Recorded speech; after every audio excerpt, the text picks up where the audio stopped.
Hello and welcome to Indian Story. There is nothing more beautiful and exciting than story. Everybody has a story. In fact, the story is a light. Now let's watch what this story has to say.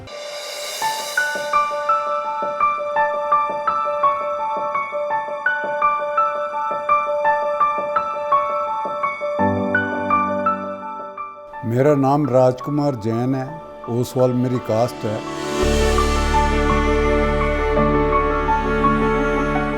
मेरे father एक ही बात कहा करते थे, बेटे नीयत साफ रखना, ईमानदारी से मेहनत से काम करना, रिजल्ट ज़रूर आएगा।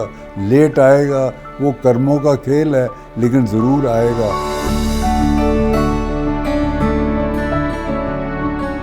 मेरे पास आज तक जो भी आया है, कभी कोई सैकड़ों आए हैं, मैंने आज तक किसी को खाली नहीं भेजा। जितना भी हो सके उसकी मदद करें।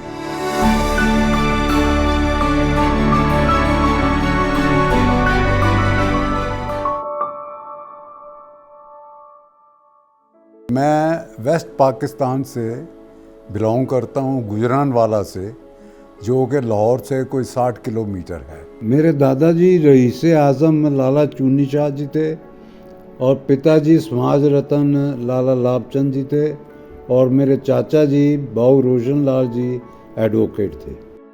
और मैं वहाँ पर जब पार्टीशन हुआ उस वक्त आई वाज 11 ईयर्स ओल्ड और मैं वहाँ 6th क्लास में गुरुकुल में पढ़ता था। तो उसके बाद हम लोग फिर कुछ देर के लिए अम्बाला आ गए। अम्बाला में फिर वहाँ पानी की कमी थी, वहाँ से हम आगरा शिफ्ट कर गए। तो आगरा में मैंने अपनी एजुकेशन ली।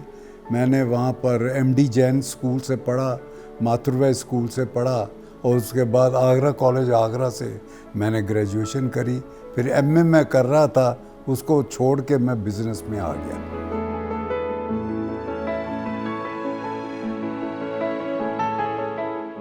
मेरे पिताजी का नाम लाभचंद है। समाज ने फिर उनको समाज रत्न बनाया। बहुत ज़्यादा वो रिलीजियस आदमी थे। वो अपनी ज़िंदगी का ज़्यादातर टाइम अपने धर्म ध्यान में ही और भजन में और परमात्मा की भक्ति में लगाते थे। उनको संतों की सेवा करने में बड़ा आनंद आता था। वो मेरे को कहते थे कि देखो ये संसार छोड़ चुके हैं, इन्होंने घर बार छोड़ दिया है, इनका कोई नहीं है। ये एक चद्दर दी हुई है, एक ऊपर एक नीचे और एक लकड़ी का पात्रा है। वह उसमें जहाँ से भी वेजिटेरियन भोजन मिल जाए वो ले लेते हैं और ये कोई दुख, कोई दर्द, कोई बात नहीं कहते हैं। तो ये हमारा फ़र्ज़ है कि हम सोचें कि ये भी इंसान है, ये बोलेंगे नहीं, करेंगे नहीं, पर जितनी सेवा इनकी कर सकें उतनी हम करें और जितनी सेवा करेंगे ऑटोमेटिकली मेवा मिलेगा, ये दुआएं देंगे। तो इस तरह फादर साहब ने अपनी सारी ज़िंदगी उनके ऊपर ही निछावर कर दी। पिताजी को हम कभी पूछते थे कि पिताजी ज़िंदगी में हम बहुत ऐसे आदमी देखते हैं जो एक नंबर के खोटा काम करते हैं, इतनी ज़्यादा बेईमानी करती हैं, फिर भी वो आगे चल रहे हैं, बढ़ रहे हैं। तो इसका क्या कारण है? तो पिताजी कहते थे बेटे 4 किस्म के धर्म के विंग हैं। तो इसमें पहला जो है वो पुण्यवादी पुण्य है कि पहले उन्होंने पुण्य किया पिछले जन्म में, अब भी पुण्य कर रहे हैं, उनका कोई मुकाबला नहीं। दूसरे हैं पुण्यवादी पाप, पुण्य किया हुआ है अब पाप कर रहे हैं। तो जब तक उनका वो पुण्य है तब तक तो वो चलता रहेगा और उसके बाद फिर वो बंद हो जाएगा। तो इसलिए वो है पुण्यवादी पाप। और तीसरा है पापानुवादी पाप, पहले भी पाप करते रहे अब भी पाप करते हैं। ऐसे आदमियों का दुखों का कोई अंत ही नहीं है। और चौथे हैं पापानुवादी पुण्य, अभी भुगत रहे हैं क्योंकि पाप किए हुए हैं। पापानुवादी पुण्य आगे पुण्य कर रहे हैं। तो जब उनके वो जो पुराने जो पाप हैं वो धुल जाएंगे तो पुण्य करने से फिर वो अपने आप अच्छी दिशा में आ जाएंगे। तो ये सारा इंसान पूरे 4 हिस्सों में बटा हुआ है।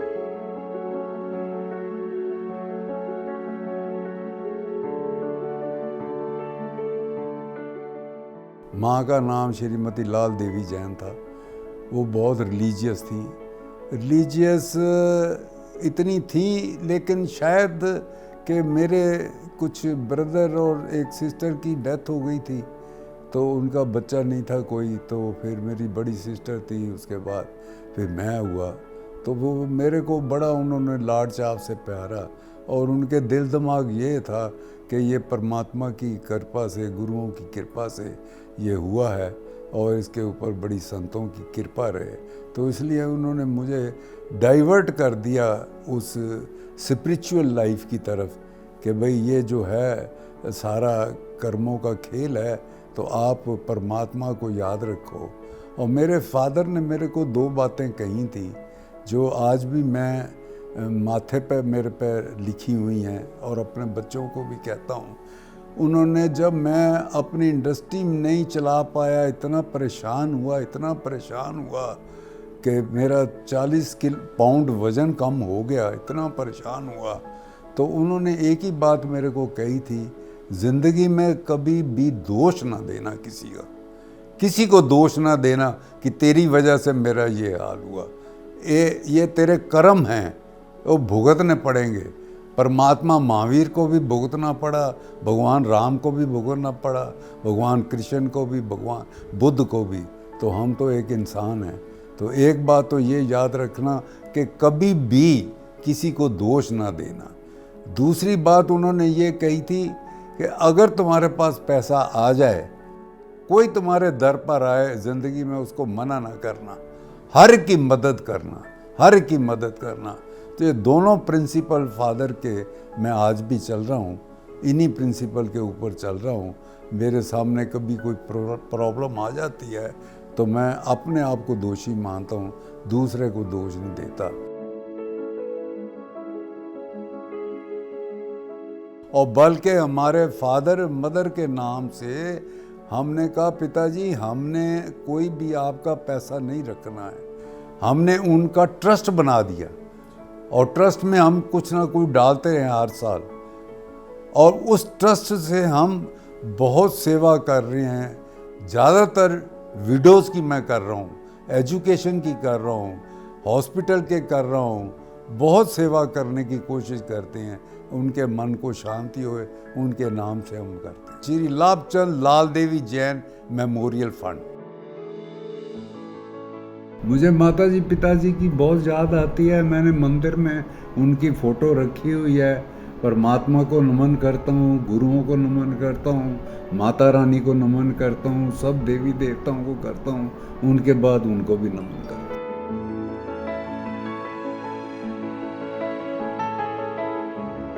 देखिए, बिजनेस में तो मेरे को सबसे ज़्यादा प्रेरणा मिलती है रतन टाटा से। मैंने मतलब ऐसा रतन टाटा जैसा मेरा आदर्श है कि जो अपनी ज़िंदगी में इतना कमाई करते हैं और 66% वो डोनेशन दे देते हैं, और जो हॉस्पिटल चला रहे हैं, जो वो काम कर रहे हैं, और इतना नीट क्लीन बिजनेस है। I am a supplier to Tatas, मैं टाटा को सप्लाई भी करता हूँ। तो बड़ा नीट क्लीन, बहुत नीट क्लीन बिजनेस है उनका।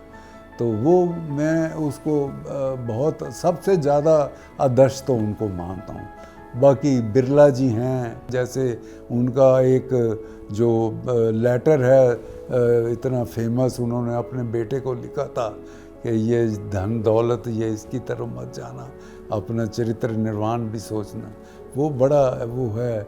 और इसके अलावा और कई हैं जिनकी मैं भी स्टोरियाँ पढ़ता हूँ, और सबसे ज़्यादा मुझे इम्प्रेस किया है मेरे ब्रदर ला ने, मेरे साले ने, SP ओसवाल ने, उनसे मैं सबसे ज़्यादा इम्प्रेस हूँ। और आज भी मैं कोई बात पूछनी हो तो सलाह उनसे लेता हूँ। भारत सरकार ने श्री SP ओसवाल जी को एक पद्म भूषण अवार्ड दिया था, जो कि मैं समझता हूँ कि हमारे नॉर्दर्न इंडिया में जैन समाज को आज तक किसी को नहीं मिला था। तो ये बहुत बड़ी बात थी, बहुत बड़ा अचीवमेंट था समाज के लिए भी, परिवार के लिए भी, कि इतना बड़ा अवार्ड एक जैन कम्युनिटी के होनहार इंडस्ट्रियलिस्ट को मिला। SP ओसवाल मेरे 2nd नंबर के ब्रदर नायन साला साहब हैं। तो जब ये पढ़ते थे बीकॉम में तो मैं ससुराल जाता था, मेरी शादी हो गई थी, तो कभी कभी डिस्कशन होता था, तो मैंने जब इससे डिस्कशन करता था तो मेरे को लगता था कि ये आदमी हटके है, थोड़ा सा हटके है, इनकी सोच हटके, तो मुझे बड़ा इंटरेस्ट आता था, तो मैं बैठा रहता था। ये जलंधर में पढ़ते थे और एक कमरे में रहते थे और टॉयलेट भी नहीं था, मैं वहाँ चला जाता था, तो मेरे इन-लॉज बड़े नाराज़ होते थे, वो कमरे में रह रहा है, आप क्या करते हो, यहाँ रहो। मैंने कहा जी नहीं, मैं जाना है। फिर उसके बाद उन्होंने एमकॉम किया। एमकॉम करने के बाद ही stood first class, first gold medalist, और उसके बाद उन्होंने बिज़नेस संभाला। तो जब बिज़नेस संभाला तो उस वक्त 10 करोड़ की टर्नओवर पर उन्होंने बिज़नेस लिया, और अब कुछ साल हो गए 10,000 करोड़ तक वो बिज़नेस ले गए। तो ये मैं तो जब वो पढ़ते थे तब उनके साथ बड़ा इम्प्रेस हुआ था, और उसके बाद आज इस स्टेज पर पहुँचे हैं, तो वो मेरे को बड़ा इम्प्रेस लगता है। तो मेरे को ये, तो मैंने देखा उनके प्रिंसिपल्स बहुत गज़ब के हैं, बहुत।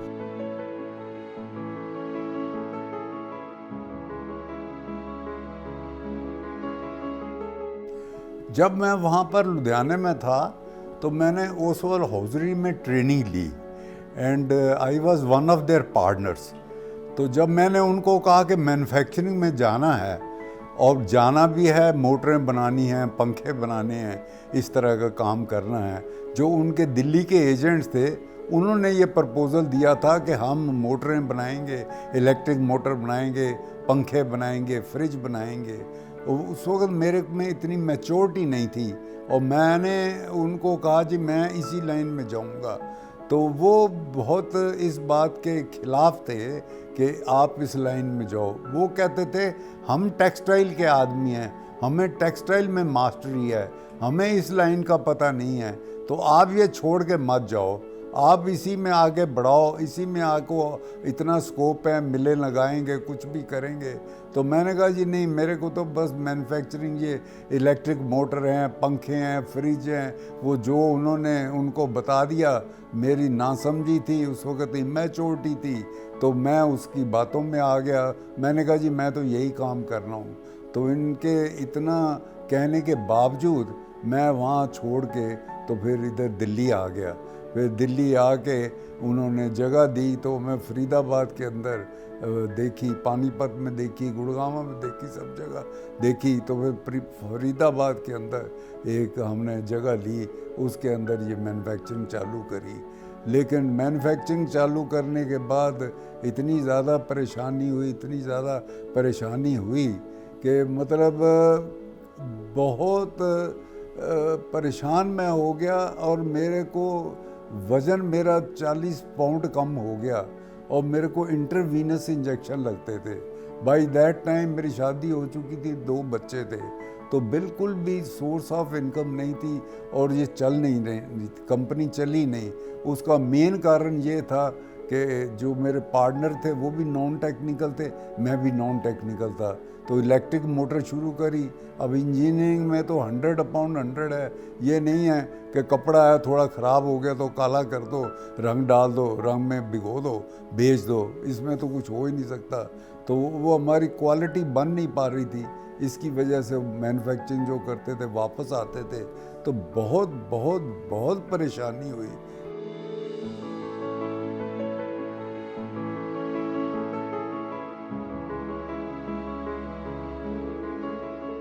फिर जहाँ जाते थे वहाँ बड़ी दिक्कत आती थी। वो कहते जी आपकी मोटर हम क्यों लें, हम तो क्रॉम्पटन, GEC, सीमेंस ब्रांड है वो लेंगे, और आपकी प्राइस इतनी है, हम नहीं लेंगे। तो बड़ी परेशानी होती थी, हाथ पैर जोड़ के थोड़ा बहुत ऑर्डर लेते थे, करते थे। फिर इस तरह चलते चलते चलते चलते 5-6 साल निकल गए। फिर जाके थोड़ा सा स्टैंड हुआ। फिर हमने एक डाई कास्टिंग मशीन ली, उससे हम पुर्जे बनाते थे, कंपोनेंट मोटर के, इलेक्ट्रिक मोटर के बनाते थे, एंड शील्ड रोटर बनाते थे। वो करते करते फिर उससे थोड़ा जॉब लिया एस्कॉर्ट्स का, एल्युमिनियम का, हमने वो काम शुरू किया। बाय दैट टाइम जब फिर वो थोड़ा सा आया, प्रॉफिट में आया, तो हमारे पार्टनर्स का जो है वो फिर डिस्प्यूट हो गया, वो फिर हमारा सेपरेशन हो गया। तो वो सेपरेशन होने के बाद में फिर वो यूनिट मैंने लिया, लेकिन वो मशीनरी और वो ओरिजिनल नेम वो उनके पास चला गया। तो मेरे पास बहुत 2,000 रुपये की एक लेथ और एक 500 की ड्रिल मशीन, टोटल यही बचा था। और इन स्पाइट ऑफ दैट सबसे बड़ी जो मुश्किल थी कि मेरे ऊपर इन-लॉज का और पेरेंट्स का प्रेशर बहुत था। वो कहते थे कि why you are sitting there, हम यहाँ पर इतना अच्छा हमारा काम है, आप क्यों परेशान हो रहे हो, इतने परेशान हो गए। वो हमारे इन-लॉज कहते थे कि आप क्यों वहाँ पर बैठे हुए हो, किस वजह से बैठे हुए हो। मुझे ये था कि मैं फेलियर हो गया हूँ, तो अब फेलियर होके नहीं जाऊँगा, मैं जाऊँगा तो सक्सेसफुल होके जाऊँगा, फेलियर होके मैं किस मुंह से जाऊँगा। इसलिए मैं नहीं गया, ना आगरे गया ना वहाँ गया, यहीं लगा रहा, मेहनत करता रहा, मेहनत। फिर वो मेरी जो टीम थी, मैंने उनसे पूछा, मैंने कहा भाई देखो हमारा डिवीज़न हो रहा है, अगर आप मेरा साथ दोगे तो मैं चलाऊँगा, नहीं तो इधर I will go to Agra और I will go to Ludhiana. तो वो कहने लगे बाबू जी हम आपके लिए जान दे देंगे, आप काम यूनिट को चलाओ। तो मेरे 3-4 साथी थे, उन्होंने मेरा बहुत काम किया, बड़ी मेहनत करी। और मैं सुबह 6 बजे 7 बजे निकल जाता था और रात के 12-1 बजे आता था, फिर सुबह 7 बजे निकल जाता था। इसी तरह उन्होंने बहुत काम किया। और ये तो अपनी जगह चलता रहा, पर मेरे पेरेंट्स, मेरी मदर, मैं खुद, मेरी वाइफ, हम सब लोग जो हैं अपने धर्म के ऊपर बहुत विश्वास करते थे, माता रानी पे बहुत विश्वास करते थे, गुरुओं पे बहुत विश्वास करते थे, परमात्मा पे बहुत विश्वास करते थे। तो मेरे फादर एक ही बात कहा करते थे, बेटे नीयत साफ रखना, ईमानदारी से मेहनत से काम करना, रिज़ल्ट ज़रूर आएगा, लेट आएगा, वो कर्मों का खेल है लेकिन ज़रूर आएगा। और उसके बाद फिर ऐसा कारोबार में ऐसा पलटा हुआ कि मैं भी खुद रह गया। एक बार हमारी साध्वी जी आई, मिर्गावती जी, बहुत बड़ी साध्वी थी। पिताजी कहने लगे इनके चरण डलवाओ। मैंने कहा पिताजी इतनी बड़ी साध्वी कैसी आएंगी। कहते आप बोल लो। तो मैंने बोला तो कहते हैं लाला जी ने कहा चलो मैं चलती हूँ। तो पैदल चली आई और फिर यहाँ पर 2 दिन रहीं। तो उन्होंने आशीर्वाद दिया, राज भाई ये आपके पास एक लेथ है, एक ड्रिल मशीन है और कुछ नहीं है, ये जगह सारी खाली है, एक दिन आएगा इतनी भर जाएगी कि आपके पास एक इंच जगह नहीं बचेगी और आप पास पड़ोस की भी खरीदोगे, बाकी जगह भी खरीद लोगे, सब कुछ ऐसा होगा। तो मैंने सिर झुका दिया। तो पिताजी का टेलीफोन आया आगरे से, क्यों बेटे क्या बात हुई। मैंने कहा ये बात हुई, लेकिन अंदर से मेरे को ये था कोई जादू थोड़ा हो जाएगा, कैसे हो सकता है, इट इज़ इम्पॉसिबल। तो मुझे वो एक ही बात कहने लगे, बेटे संतों की बातों का ये इनके ऐसा मुंह के ऊपर ताकत होती है, शक्ति होती है, और ये तो बाल ब्रह्मचारी हैं, अगर इन्होंने कह दिया है स्टाम्प पेपर पर लिख दो, एक दिन वो आएगा कि जो कहा है वो ठीक होएगा। पर भी रिलेक्टेंटली मैं खामोश रहा, दिल ने माना नहीं कि ये हो सकता है। पर अब मैं उनको रोज़ ध्याता हूँ कि उनकी कृपा से, माता रानी की कृपा से मैं I have been a staunch believer of Vaishno Devi. मैं 60 बार वैष्णो देवी गया हूँ, अपने तीर्थों पर यात्रा करी है, अपने संतों पर गया हूँ, संतों को आया, बड़े से बड़े संत सबके मैंने यहाँ पर चरण डलवाए हैं। तो उनकी कृपा समझता हूँ कि उन्होंने मेरा इतनी मेहर करी, उनके आने से ये ज़मीन इतनी पवित्र हो गई कि मेरी बरकत पड़ती चली गई। और आज मैं जिस बुलंदी पर पहुंचा हूँ उसका सारा क्रेडिट मैं ईश्वर को देता हूँ, गुरुओं को देता हूँ, माता रानी को देता हूँ, अपने पेरेंट्स को देता हूँ, अपने कुलीग्स को देता हूँ।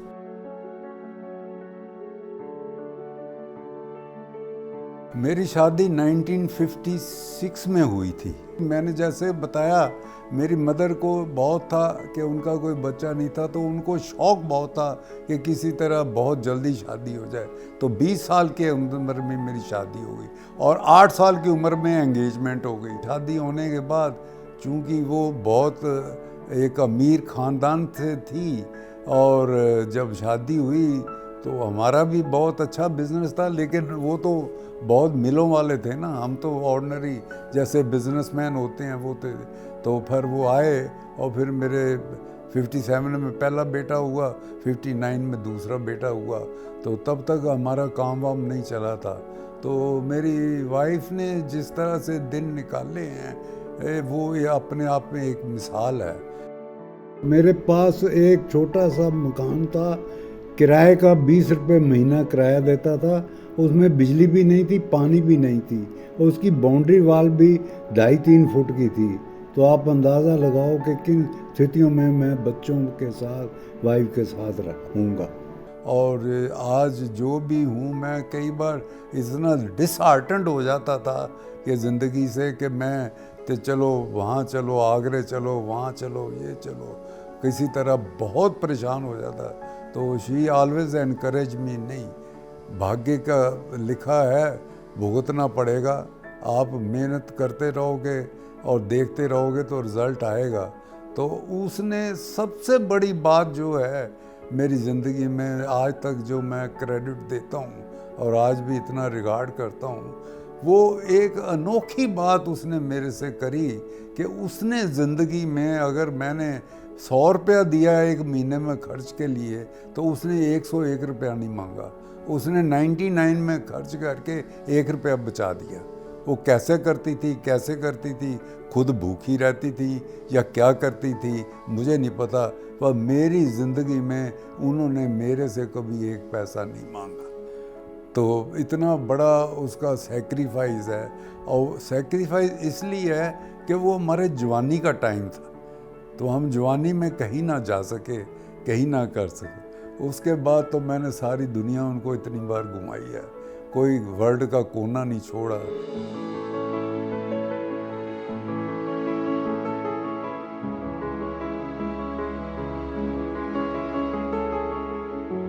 तो वो क्रेडिट मैं उनको देता हूँ उन दिनों को कि जब मेरा साथ दिया, और साथ इसलिए दिया कि कभी भी मेरे से 1 रुपया मांगा नहीं। ये सबसे बड़ी बात।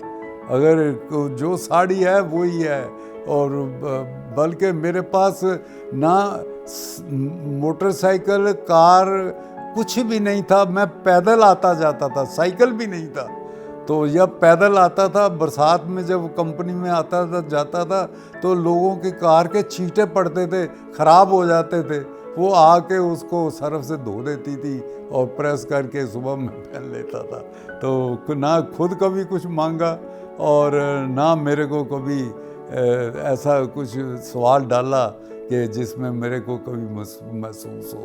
तो सारा क्रेडिट मैं उसको देता।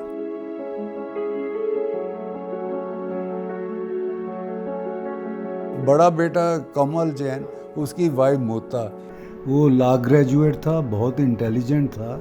और उसकी बहू मुद्दा Jain, she is MA in English literature, बहुत इंटेलिजेंट है, और अमेरिका के अंदर वो 25 साल से है। उसका एक बेटा और बेटी। बेटा इधर आ गया अब उसके गुजरने के बाद में, और बेटी वहीं पर न्यूयॉर्क में है, आ गया। She is psychiatrist. कमल बड़ा बेटा है, उसका बेटा करण बहुत इंटेलिजेंट है और MBA उसने अमेरिका में ही किया हुआ है। और उसकी वाइफ है यूसी, वो भी बड़ी टैलेंटेड है और बड़ी एक्सपर्ट है अपने काम में। तो दूसरा बेटा चांद है, ही इज़ MCOM, उसकी वाइफ कुसुम है और वो फैशन डिज़ाइनर है और वो गॉड गिफ्टेड है। उसको कई अवार्ड मिल चुके हैं, लंदन से भी और दुबई से भी। तो उसके साथ में उसकी दोनों बहुएं, उनके 2 बेटे हैं।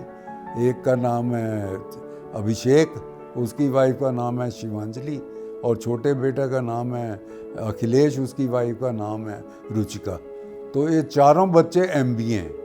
तो बेटे तो अपने फादर के साथ बिजनेस देखते हैं, ओसवाल इलेक्ट्रिकल्स प्राइवेट लिमिटेड, और ये बहुएं और बड़ी बहू वो बिज़नेस देखती हैं। और इसके बाद छोटा बेटा है, वो राजन जैन है, वो इंजीनियर है, ही इज़ मैकेनिकल इंजीनियर और टॉपर है MBA में। तो वो बिज़नेस देखता है। उसकी वाइफ का नाम गर्मा है, शी वाज डूइंग CA लेकिन उसने नहीं किया। बीकॉम ऑनर्स है और उनका एक बेटा है। तो राजन जो है वो जो यूनिट देख रहा है ओसवाल कास्टिंग्स प्राइवेट लिमिटेड, जिसका मैं चेयरमैन हूँ।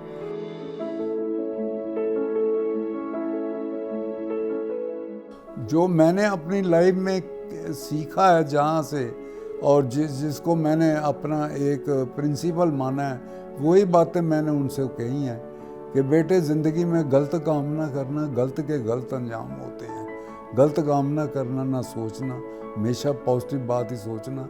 और दूसरी बात ये है कि कभी भी बेईमानी की तरफ मत जाना और अपने व्यापार में सुच्चा व्यापार रखना, किसी से धोखाधड़ी नहीं, कुछ नहीं, और क्रेडिट बना के रखना। मेरे को बैंकों ने कई अवार्ड दिए हैं, इसलिए नहीं कि मैं बड़ा पैसे वाला हूँ, इसलिए कि मेरा अकाउंट बड़ा अप टू डेट था। तो बच्चे उसी को फॉलो करने की कोशिश करते हैं।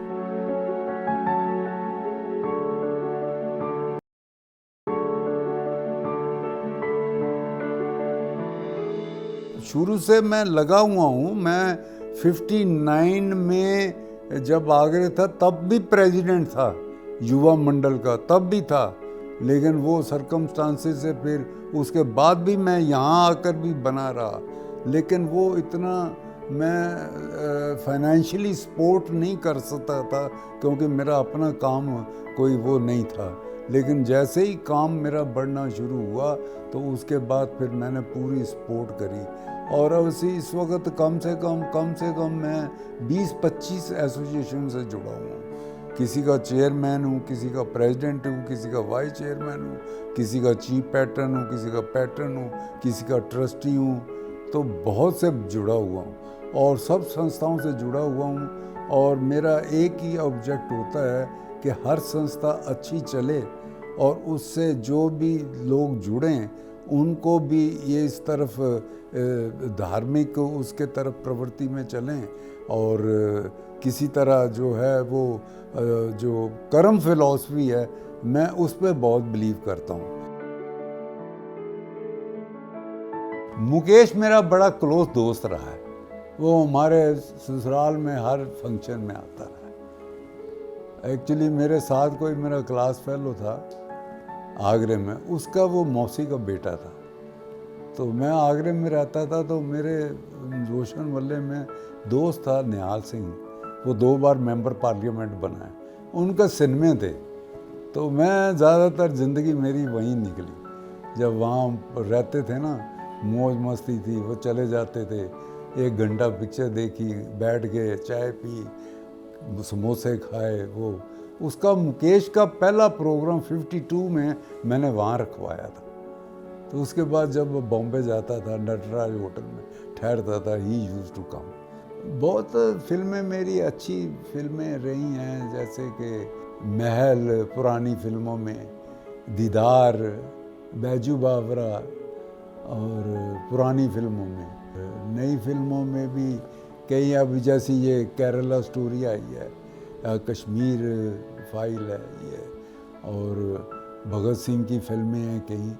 दोज आर ब्यूटीफुल फिल्म्स, बहुत अच्छी फिल्म।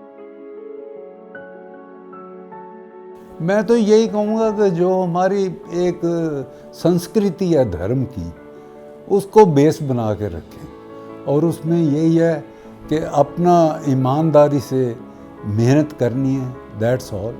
बस ईश्वर अपने आप फल देगा। नीयत साफ रखनी चाहिए और गलत काम नहीं करना चाहिए, क्योंकि गलत काम किएगा अंजाम कभी हो नहीं सकता कि ना मिले। तो उससे बेटर है कि अवॉइड, अच्छे काम ही करो।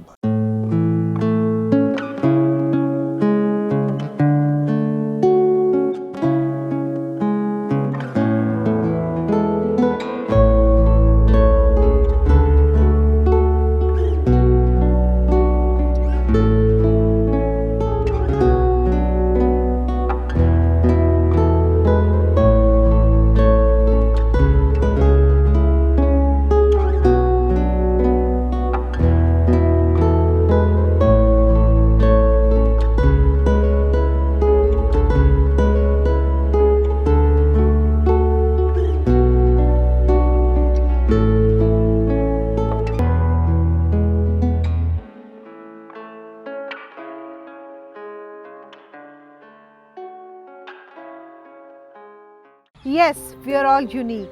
We come and go. But these stories are legacy forever. Do share your story with Indian Story anytime, anywhere. And don't forget to subscribe our channel